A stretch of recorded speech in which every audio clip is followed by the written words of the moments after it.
Hello everyone. Welcome back.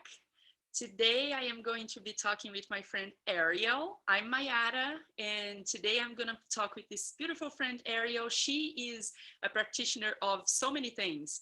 She is a doctor in Chinese medicine. She's an acupuncturist. She's a meditator. She's a writer. So many projects. She's a busy girl.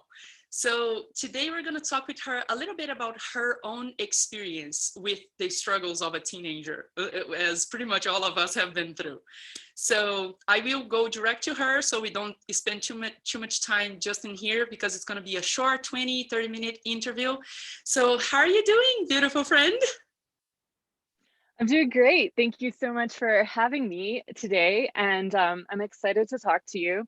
As Maya mentioned, I'm a doctor in acupuncture and Chinese medicine. So that means that I work with acupuncture and Chinese herbs and actually do a lot of herbal medicines from around the planet, including Western herbal medicine, South American herbal medicines, and European and Himalayan herbal medicines, to try to um, to help with various ailments, remedies that we all have in the body, mind, spirit. Yes. So just a little bit about my background. So when I was 13 years old, I was kind of not very popular. And I had a period of time around that time when, as an adolescent, a teenager, my friends all just dumped me and they just decided that they didn't like me. And I think part of it had to do with the fact that I was a little bit younger than most of my class, and most of them were starting to get interested in boys. And I just wasn't there yet. Like, I wasn't getting like hormonally attracted to the opposite sex yet because I was a little bit younger. I was about a year younger than most of my class. Uh-huh. And it all kind of turned on eventually. I was like a late bloomer. And so I wasn't cool. I wasn't like going on dates and doing crazy things. I was still sort of not interested in all that. And so my friends just decided that I was kind of not cool and they dumped me. I got very depressed. I even had some like suicidal ideation. I had a lot of anxiety kind of coming up. And also, I think part of what I realized later in life, which I had repressed at the time, was that part of that late bloominess was because I had had some sexual abuse as a child. And so that part of me was very freaked out. So anyway, it turned into an eating disorder, which at the time was anorexia. And although I was able to work through it at the time with some help of Western medicine, that eating disorder, due to some continued like abusive relationships throughout my teens and early 20s and kind of late adolescence and young adulthood, ended up turning into bulimia. Um, and that bulimia was really hard on me. It really started affecting my digestion. I lost a lot of weight. It affected my teeth. And I was getting to the point where I was really struggling and looking for answers, like what can I do to help? And what happened was that I got very attracted to Chinese medicine. And for me, I always tell people that like the first time that I received acupuncture, it was like I had been living under a dark rain cloud for years. And I got the acupuncture. And when I did, it was like suddenly the clouds parted and the sun came out, and there was just this bright, brilliant sky. And so that's why my current practice is called Clear Skies Healing or Clear Skies Acupuncture, because to me that's really what this medicine brought into my life, was just this feeling of like, oh wait, like I don't have to live under this cloud anymore, like I can really heal my life. And for me, like, it was very quick that acupuncture really started to heal this process of bulimia for me. So the first thing that I had gone in for, not thinking that acupuncture and Chinese herbs were strong enough to deal with something like an eating disorder, I just wanted help with the acid reflux that I was having and some of the gastrointestinal complaints, because of course I was very dehydrated. And so I was experiencing constipation. And I was also experiencing a lot of stress. I had a lot of stress from the different kind of trauma that had come through certain like negative like romantic relationships in my adolescence and early 20s, and also had some stress from my job because I was in a difficult work situation. And similarly, I think when I was younger, I was experiencing a lot of stress in school, high pressure situations, trying to take like advanced placement classes, get into a good college, like just taking a lot on as a even as a kid, wanting to like I was very driven to like succeed at that time. I mean, I think that just sort of naturally ran in my family and was what I was experiencing around me. It was like wanting to be successful in life, even at a young age. Um, so I just really found that the symptoms that I was experiencing from an acupuncture perspective, from a Chinese medicine theory perspective, like they had an answer. There was like a common pattern that I was experiencing that a Chinese doctor could look at my symptoms and go like, oh yeah, what's happening is that the stress is affecting this channel and medicinal system in a certain way. So the stress is going to the gut, and the gut is developing this kind of eating disorder that's wreaking havoc on the body, making the body lose what we would call blood and yin, and causing a lot of what we would call qi stagnation. So when I started getting acupuncture, it was like the stress just melted. I mean, it was so quick and fast.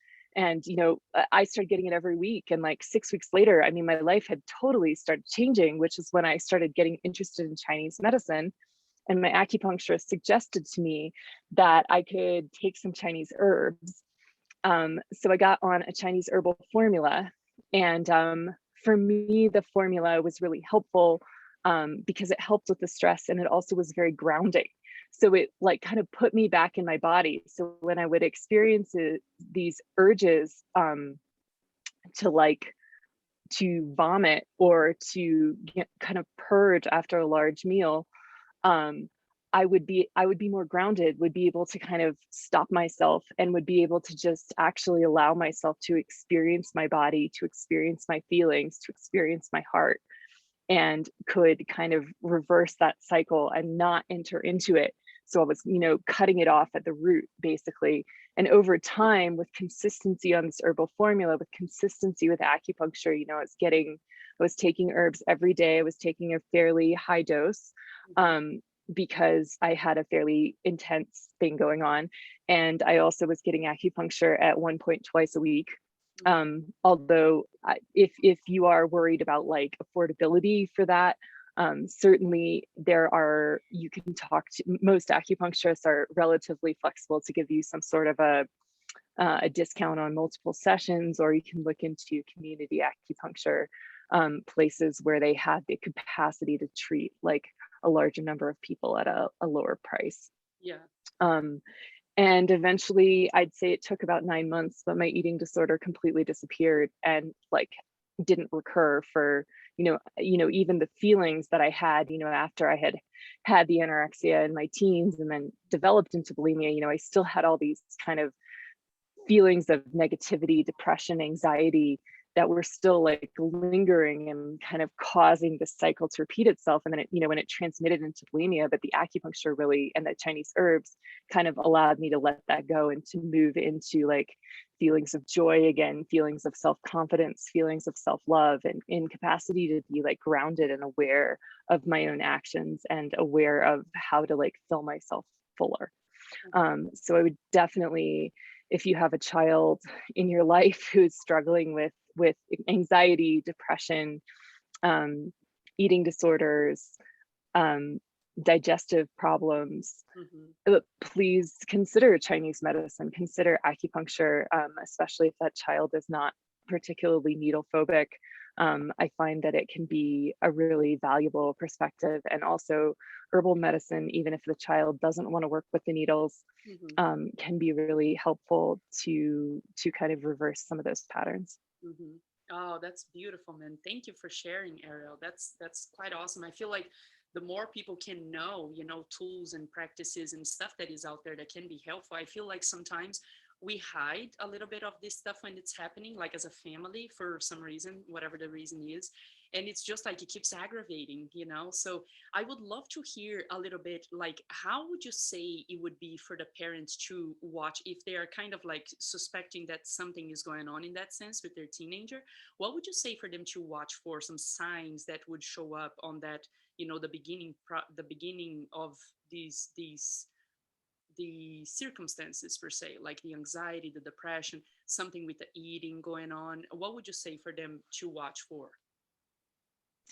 Um, I mean, certainly if a child starts developing very picky eating habits, starts losing weight rapidly, if you notice that the child, after eating, is constantly excusing themselves to the bathroom multiple times, if you notice that the child is buying laxatives of some sort, Mm-hmm. um, also, I think just, checking into to general mood, general energy, how is that child presenting? Like, do they seem really sad? Do they have friends that they're interacting with? Mm-hmm. Or are they self-isolating, seeming very anxious? There's a lot of different ways that we can start to interact with children to like help them see that there are different options for overcoming these things, because so many of us have gone through them even in our own childhoods, and so many people have faced things like unpopularity in high school. I mean, I almost don't know anyone who hasn't had struggles with feeling like they weren't liked at some point, or feeling that they were bullied or someone was mean to them. And these Right. things can be really hard when you have this fresh nervous system that just wants to love and just wants to like relate. But it's, there's some sort of bullying or difficulty that's not allowing you to like come into that full expression of the love that's in your heart for others. Mm-hmm. Yeah, that's really true. So, what would you say would be something like easy for the parents to kind of start, you know, dipping their feet into supporting the teenager? And what I mean by that is this: sometimes if they approach the teenager with a practice like that, like Chinese medicine, the acupuncture, or the herbs, or whatever it is, and the teenager is kind of is still on the denial, you know, of the whole thing. Like one thing that I talk about, I've mentioned it to you, it's like I teach a lot of meditation, like how good it is for everything. And so what I say is that when it's too hard for the teenager to even start sitting and being quiet, closing the eyes and stuff, it's like go on a walk in nature, you know, listen to the birds, be with the trees, and just connect to nature a little bit. It's kind of like I feel like it's the baby steps to get into a deeper meditation, right? So what would you say, like with these practices, all the practices that you do, because you are also a big meditator, so with all the practices that you do, what would you say would be like baby steps that the parents could take with the teenager, not to scare them off, like, you know, there's something wrong and you got to do this, but just little things? I think for me, one of the first steps is self-care. So, a teenager may be, um, maybe averse to sometimes to like a parent coming in and wanting to give like different methods or things that they're maybe not feeling interested in. But sometimes just simple things that you can do to nourish yourself. I always tell people, even in my practice today, even adults, right? You can't give from a cup that's empty. So, in order to feel fulfilled, to be able to go out in the world and to be able to give abundantly, communicate abundantly, be in good relationships with others, be in good relationships with nature, be in good relationships with yourself, you have to fill your own well first. Like you have to fill that cup. So, what are those practices that the child feels are really nourishing to them? And maybe it's something really simple, like just the child really enjoys taking a hot bath with like some bubble bath, Yeah. essential oils, in the bath, or like maybe you could even get some rose petals, make them a nice bath, especially for a teenage girl. That could be absolute heaven. Mhm. um eating, one of the things that helped me as a teenager get through the anorexia was that my mother took me to the store, and she basically walked through every aisle and she said, why don't you find the foods that feel the most nourishing and appealing to you, that actually feel like something you'd want to eat? And she said, well, just buy anything that you want. like absolutely any food that appeals to you, that's like attractive to you. If it's strawberries, if you just want to eat strawberries and blueberries, like just eat something, it was like, so, so I went through and I, and at the time I had a sweet tooth. So I got all this fruit and I got some chocolate and, you know, um, just taking these time to develop these like self-care practices, whatever it is. Maybe it's meditating in the morning for 5 minutes, doing a little bit of stretching. Maybe it's turning on the radio and dancing to your favorite songs. Uh-huh. And then I think, as a teenager, it's like sometimes it's just about tuning in to like who you are, right? And knowing that who you are, even if other people don't are projecting anger, they're projecting their own rage, they're saying hurtful things, like when you can be solid in who you are and you can really know yourself in your heart, in your gut, in your mind, when you can come into like true expression, true creative expression, I think these can be really powerful practices for teens too. So like, whether it's journaling or maybe like dancing, making art, Yeah. poetry, like and being in that space of your own heart and your own voice and your own passion, Mhm. like these can be really powerful practices for teenagers. I know at one point I got really into to like drum circles and ecstatic dance. And that was really, really potent for me.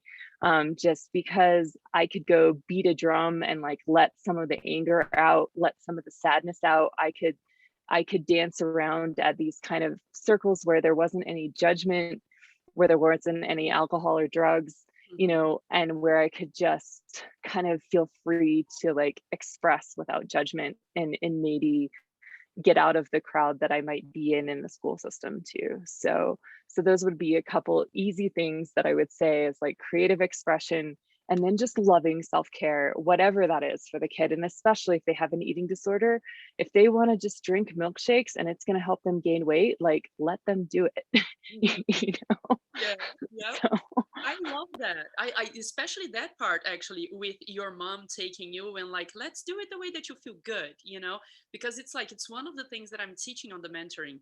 I didn't have my mom present when I was growing up, when I was a teenager, which made it a lot more difficult to work through my anxieties when I was a teenager. So this is what I do now. I'm super close to Nikki and we do these practices together. So one of the things that I teach on this mentoring is for encouraging the parents, especially the girl with the mom, the boy with the father, to do some of these practices together. It's so different, that accountability, like your mom taking you to the grocery store, like let's do the way you feel good. That's so big, it's so simple, so easy. That's exactly what I'm trying to do with this summit, to give these parents something simple, easy to do, that is effective, that can be very powerful for bringing the teenager back, to a healthy emotional state. So that's awesome. I love it. So, in wrapping up, I would love to hear if you have any last thoughts, if anything else comes to mind, and where can they find you? Because I'm sure that some of these parents will be interested in going a bit deeper on the practices that you offer. So, how can they find you? And if you have anything else that came to mind that you'd like to add? yeah, sure. So, if you're interested in working with Chinese medicine, and, working with acupuncture for any of these with any of your teens, I'm happy to work with them. So, obviously, if you're in my area, which right now is the Boulder, Colorado area, I'd be happy to set up an acupuncture appointment with your child. My business name is Clear Skies Healing, so you can find me at Clear Skies. That's plural skies healing.com. And you can also send me an email, which is clearskiesacupuncture@gmail.com. And just contact me, get in touch about doing acupuncture, herbal medicine. I can definitely do herbal consultations online as well. We can get kids herbs in a pill form so that they can they don't have to worry about kind of the bad taste of Chinese herbs. Uh-huh. And we can also talk about like working with individual plant remedies. So sometimes I might suggest, working with a plant essence, a flower essence, Mhm. working with a hydrosol, to kind of connect in and tune into some of the medicine that that plant offers on a more psycho spiritual energetic level as well. And I'd be happy to talk to them about that. If a child is not interested in needles or is afraid of needles, I've certainly worked a lot too with different types of tuning forks we can use on the acupuncture points. I know Mayara is really familiar with those. So I also do that kind of therapy. And I have a lot of different modalities that don't necessarily involve needles if that's something that is a fear point. So please just get in touch, clearskieshealing.com or clearskiesacupuncture@gmail.com. And my name is Ariel, and I'd be happy to work with you and see what I can do. Awesome. Awesome. Thank you, beautiful. I so appreciate you being with us and sharing all the wisdom you bring. You do so many different practices. I was like excited to have you in the summit and, bring a little bit of that wisdom to share with these parents. So, yeah, thank you so much for being with us. And I will probably be talking with you soon. Okay, sounds great, Maya. Thank you so much for having me, and I look forward to it. Yes. Thank you guys for watching. I'll talk to you guys soon. Bye for now.